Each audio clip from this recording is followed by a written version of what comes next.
Sau đây một bạn như anh em hỗ trợ bố một cái bố dân anh ấy spray của mông dùng thôi chỉ mua spray vào súng ngay này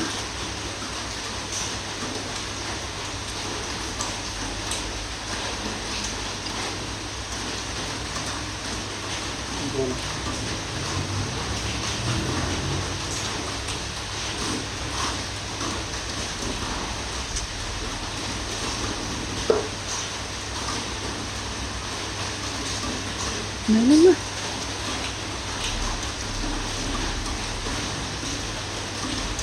rồi nó mà dương chụp tăng lên cái ngay như vậy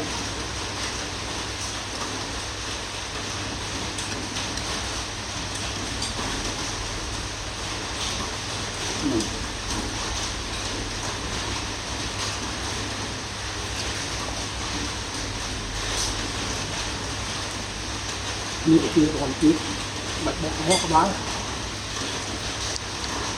lui về cloud tiếng rồi yếu áo bật bó cái báo này lui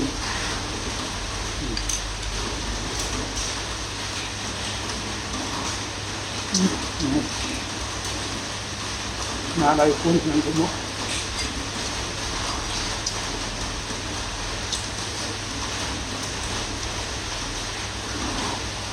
muốn không 30 thôi.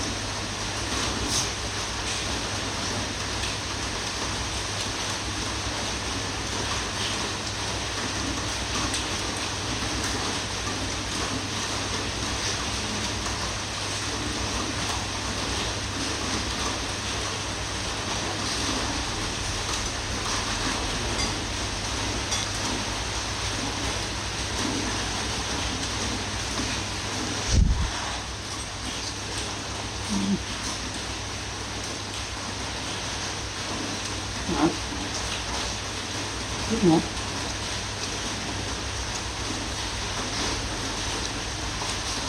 Nữa, thì như nữa.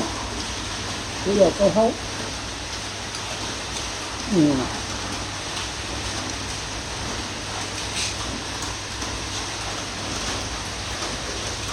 Tôi mở cái lỗ.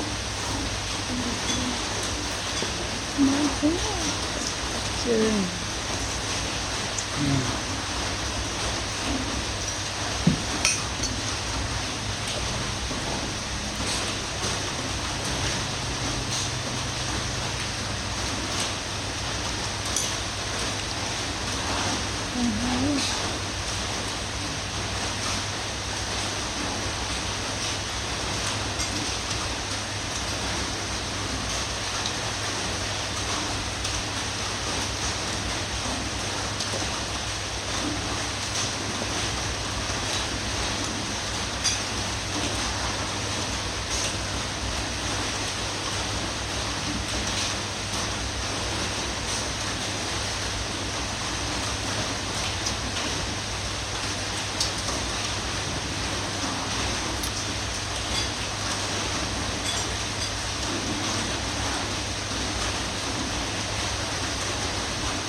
Như sao tôi cái lòng đó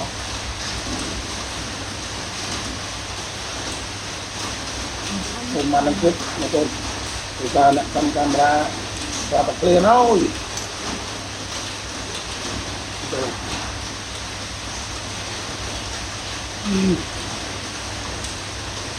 rồi nhá, rồi đó nhá.